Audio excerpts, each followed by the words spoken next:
امام ابو حنیفہ رحمۃ اللہ علیہ فرماتے ہیں کہ عورت کا پیٹ کسی بھی قیمت پر پھاڑا نہیں جائے گا. عورت مر گئی لیکن اس کو اس وقت تک دفن بھی نہیں کیا جائے گا جب تک کہ اس کے پیٹ کا بچہ اس کے پیٹ میں مر نہ جائے. اس لیے کہ اس کے پیٹ میں بچہ زندہ ہے. مری ہوئی عورت کو دفن نہیں کیا جائے گا, کیونکہ مری ہوئی عورت کو اگر آپ دفن کر رہے ہیں تو زندہ بچے کو بھی آپ دفن کر رہے ہیں. اس میں ابو حنیفہ کا مسئلہ یہ ہے کہ زندہ وہ مری ہوئی عورت کے پیٹ میں بچہ ہے, اس کا پیٹ تو نہیں پھاڑا جائے گا, لیکن اس عورت کو اس وقت تک قبر میں دفن نہیں کیا جائے گا جب تک کہ وہ پیٹ کا بچہ اس کے پیٹ میں مر نہ جائے. جب پیٹ کا بچہ پیٹ میں مر جائے تب اس عورت کو دفن کیا جائے گا. لیکن امام شافعی, امام مالک, امام احمد ابن حنبل, ان تینوں اماموں کے ساتھ ساتھ جماعت اہل حدیث اور مسلک اہل حدیث کا فتویٰ یہ ہے کہ اس عورت کا پیٹ پھاڑ کر اگر بچے کو بچایا جا سکتا ہے, زندہ لایا جا سکتا ہے اور بچے کی زندگی بچ سکتی ہے, تو اس عورت کا تھوڑا سا پیٹ پھاڑ کر بچے کی زندگی کو بچا لینا اور زندہ بچے کو نکال لینے میں کوئی حرج نہیں ہے. اس بچے کو نکال لیا جائے.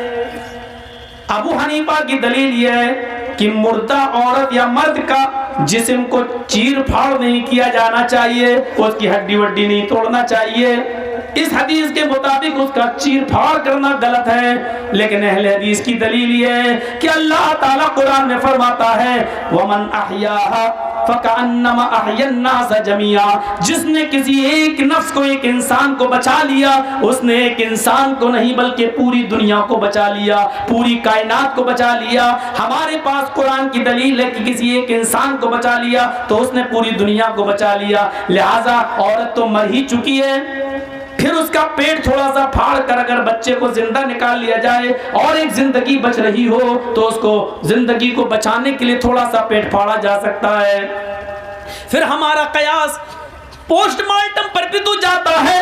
اگر کسی کا ایکسیڈنٹ ہو جائے یا کوئی زہر کھا کے مر جائے یا کوئی بجلی سے چپک کر مر جائے تو گورنمنٹ اس کا پوسٹ مارٹم کراتی ہے, اور اس پر حنفی, شافعی, مالکی, حنبلی سب کا اتفاق ہے کہ اگر گورنمنٹ پوسٹ مارٹم کراتی ہے تو پوسٹ مارٹم کرانا جائز ہے. جب پوسٹ مارٹم کرا کر اس کے موت کا ریزن پتہ لگایا جا سکتا ہے اور پتہ لگانا جائز ہے کہ کس وجہ سے مرا, اس کو کس نے مارا, کیا کھلا کے مارا. جب اس کے لیے پوسٹ مارٹم کرنے کی اجازت دیتے ہو تو پوسٹ مارٹم میں بھی تو چیر پھاڑ ہوتی ہے. اگر اتنی چیر پھاڑ کی اجازت تم دے سکتے ہو تو 4 انچ تھوڑا سا پیٹ پھاڑ کر بچے کو زندہ نکالنے کی اجازت کیوں نہیں دی جا سکتی ہے؟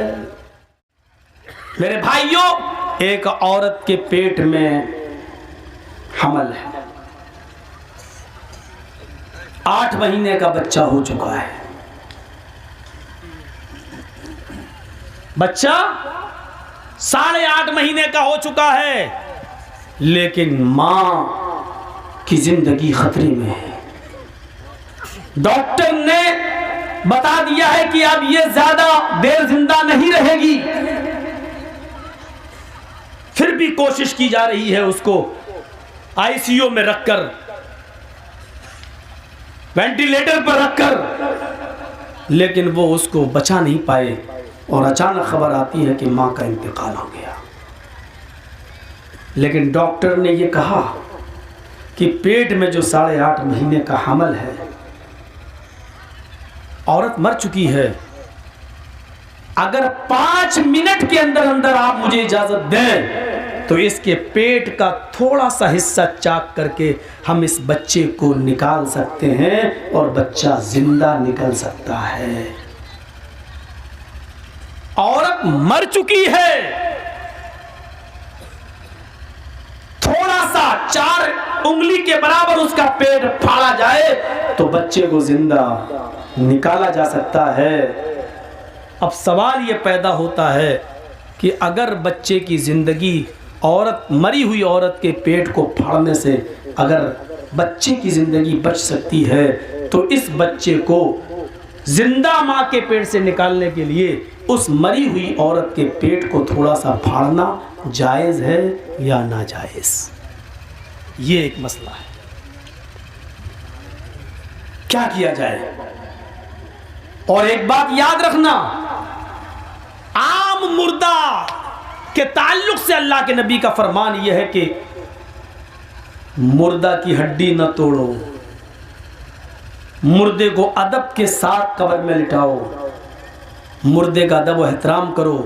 جس نے مردے کو کاٹا، پیٹا، توڑا، پھاڑا، گویا کہ اس نے کسی زندہ آدمی کی ہڈی توڑی، کسی زندہ آدمی کو کاٹا پھاڑا۔ یعنی جو زندہ آدمی کا احترام کرتے ہو وہی مردہ آدمی کا بھی ادب و احترام کرو۔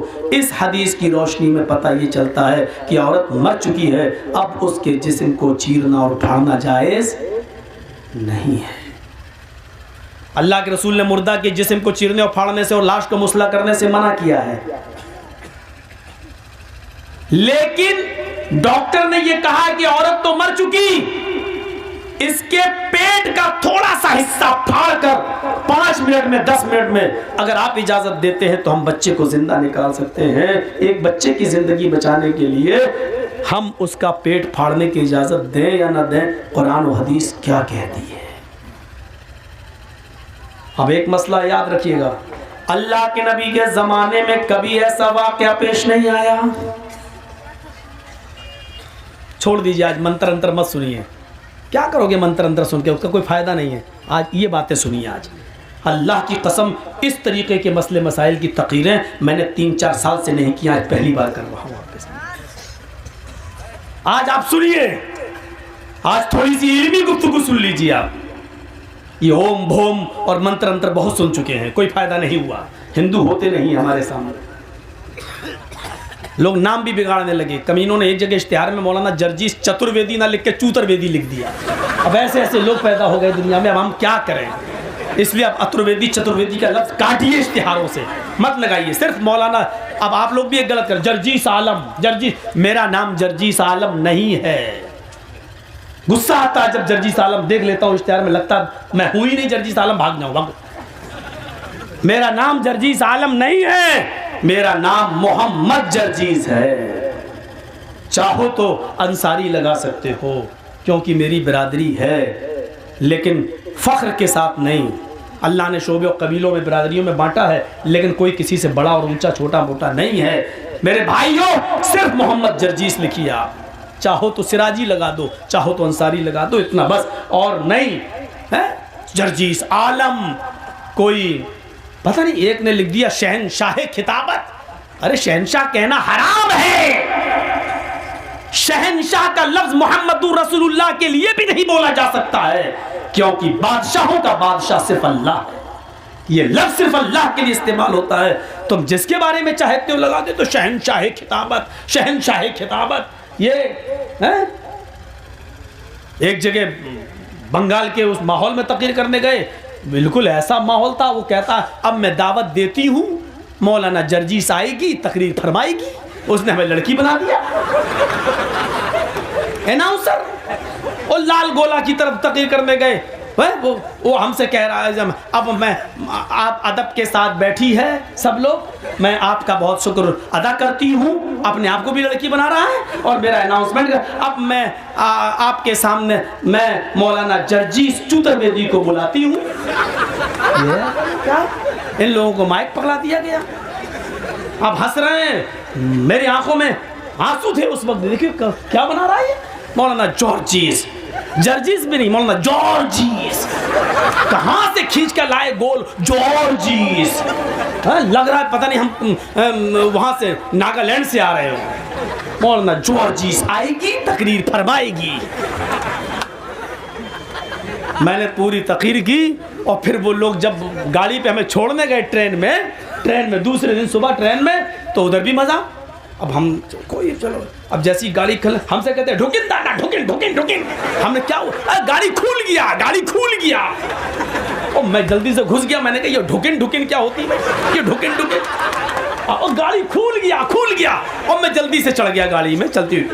اب وہ بائے بائے ٹاٹا ہونے لگی، کہتا مولانا صاحب ہاں آئندہ سال پھر آئے گی۔ ہم نے کہا آپریشن کرا کے آئے گی۔ اب ایک تو زبان سے ہم مات کھا جاتے ہیں، دوسرا یہ ویسے ہی پریشان چل رہے ہیں، لیکن آپ لوگوں سے محبت ہے ہمیں، اللہ کی قسم یقین مانیے بمبئی، دلی، بڑے بڑے شہروں میں ہم اتنے پروگرام نہیں دیتے، چھٹی نہیں ہمیں، لیکن ہم صرف بہار و بنگال میں اس لیے آ جاتے ہیں کہ یہاں کے ادارے اگر ہماری وجہ سے لوگ بھیڑ آ جائے، چندہ ہو جائے زیادہ اور مدرسے چل جائیں تو اس میں ہمارا کیا نقصان ہے، یہ محبت ہے۔ میرے پیارے ساتھیوں اب سنیے میں کیا کہہ رہا تھا کہ حدیث میں تو یہ آ گیا کہ کسی مردے کے جسم کو کاٹا پھیٹا نہ جائے، اللہ کے نبی کے زمانے میں کوئی کیس بھی نہیں آیا، حدیث میں یہ موجود بھی نہیں ہے کہ زندہ بچے کو بچانے کے لیے عورت کا پیٹ پھاڑا جائے گا یا نہیں پھاڑا جائے گا، کوئی موجود بھی نہیں ہے۔ اب بتائیے میرے کیا نام ہے گاؤں کا، کمل پور والوں، شادی کے بارے میں مسئلہ پوچھا ہی میں تمہیں لاسٹ میں ہی بتاؤں گا اب، لیکن اس سے پہلے ایک ذہن بنا رہا ہوں، سنیے کمل پور والوں، اب یہ مسئلہ اگر تمہارے سامنے آ جائے تو آپ کیا کرو گے؟ اب مولانا صاحب کہیں گے کہ تھوڑا سا پیٹ پھاڑ کے زندہ بچے کو بچا لو، آپ کہیں گے حدیث دکھا، حدیث میں تو آئی نہیں مسئلہ، اور اگر ایسا مولانا صاحب نے کر دیا تو کہیں ایسا نہ ہو کہ آپ دوڑ پڑے ان کے اوپر، کر کے دیکھ، آج تک کسی کا مردے کا جسم نہیں پھاڑا گیا، تو پھاڑنے آیا۔ اس میں بھی اماموں کا اختلاف ہے، امام ابو حنیفہ رحمۃ اللہ علیہ فرماتے ہیں کہ عورت کا پیٹ کسی بھی قیمت پر پھاڑا نہیں جائے گا، عورت مر گئی لیکن اس کو اس وقت تک دفن بھی نہیں کیا جائے گا جب تک کہ اس کے پیٹ کا بچہ اس کے پیٹ میں مر نہ جائے، اس لیے کہ اس کے پیٹ میں بچہ زندہ ہے، مری ہوئی عورت کو دفن نہیں کیا جائے گا، کیونکہ مری ہوئی عورت کو اگر آپ دفن کر رہے ہیں تو زندہ بچے کو بھی آپ دفن کر رہے ہیں۔ اس میں ابو حنیفہ کا مسئلہ یہ ہے کہ زندہ وہ مری ہوئی عورت کے پیٹ میں بچہ ہے، اس کا پیٹ تو نہیں پھاڑا جائے گا، لیکن اس عورت کو اس وقت تک قبر میں دفن نہیں کیا جائے گا جب تک کہ وہ پیٹ کا بچہ اس کے پیٹ میں مر نہ جائے، جب پیٹ کا بچہ پیٹ میں مر جائے تب اس عورت کو دفن کیا جائے گا۔ لیکن امام شافعی، امام مالک، امام احمد ابن حنبل، ان تینوں اماموں کے ساتھ ساتھ جماعت اہل حدیث اور مسلک اہل حدیث کا فتویٰ یہ ہے کہ اس عورت کا پیٹ پھاڑ کر اگر بچے کو بچایا جا سکتا ہے، زندہ لایا جا سکتا ہے اور بچے کی زندگی بچ سکتی ہے، تو اس عورت کا تھوڑا سا پیٹ پھاڑ کر بچے کی زندگی کو بچا لینا اور زندہ بچے کو نکال لینے میں کوئی حرج نہیں ہے، اس بچے کو نکال لیا جائے۔ ابو حنیفہ کی دلیل یہ ہے کہ مردہ عورت یا مرد کا جسم کو چیر پھاڑ نہیں کیا جانا چاہیے، اس کی ہڈی وڈی نہیں توڑنا چاہیے، اس حدیث کے مطابق اس کا چیر پھاڑ کرنا غلط ہے۔ لیکن اہل حدیث کی دلیل یہ ہے کہ اللہ تعالیٰ قرآن میں فرماتا ہے وَمَنْ أَحْيَاهَا فَكَأَنَّمَا أَحْيَا النَّاسَ جَمِيعًا، جس نے کسی ایک نفس کو، ایک انسان کو بچا لیا، اس نے ایک انسان کو نہیں بلکہ پوری دنیا کو بچا لیا، پوری کائنات کو بچا لیا۔ ہمارے پاس قرآن کی دلیل ہے کہ کسی ایک انسان کو بچا لیا تو اس نے پوری دنیا کو بچا لیا، لہٰذا عورت تو مر ہی چکی ہے، پھر اس کا پیٹ تھوڑا سا پھاڑ کر اگر بچے کو زندہ نکال لیا جائے اور ایک زندگی بچ رہی ہو تو اس کو زندگی کو بچانے کے لیے تھوڑا سا پیٹ پھاڑا جا سکتا ہے۔ پھر ہمارا قیاس پوسٹ مارٹم پر بھی تو جاتا ہے، اگر کسی کا ایکسیڈنٹ ہو جائے یا کوئی زہر کھا کے مر جائے یا کوئی بجلی سے چپک کر مر جائے تو گورنمنٹ اس کا پوسٹ مارٹم کراتی ہے، اور اس پر حنفی، شافعی، مالکی، حنبلی سب کا اتفاق ہے کہ اگر گورنمنٹ پوسٹ مارٹم کراتی ہے تو پوسٹ مارٹم کرانا جائز ہے۔ جب پوسٹ مارٹم کرا کر اس کے موت کا ریزن پتہ لگایا جا سکتا ہے اور پتہ لگانا جائز ہے کہ کس وجہ سے مرا، اس کو کس نے مارا، کیا کھلا کے مارا، جب اس کے لیے پوسٹ مارٹم کرنے کی اجازت دیتے ہو تو پوسٹ مارٹم میں بھی تو چیر پھاڑ ہوتی ہے۔ اگر اتنی چیر پھاڑ کی اجازت تم دے سکتے ہو تو 4 انچ تھوڑا سا پیٹ پھاڑ کر بچے کو زندہ نکالنے کی اجازت کیوں نہیں دی جا سکتی ہے؟ اس لیے ہمارے نزدیک اس عورت کا تھوڑا سا پیٹ پھاڑ کر بچے کو زندہ نکالا جا سکتا ہے۔ دیکھیے دونوں دلیلیں ہیں، ان کے پاس بھی حدیث ہے، ادھر بھی قرآن کی آیت دلیل ہے، لیکن اللہ کے رسول کے زمانے میں کبھی ایسا معاملہ نہیں آیا۔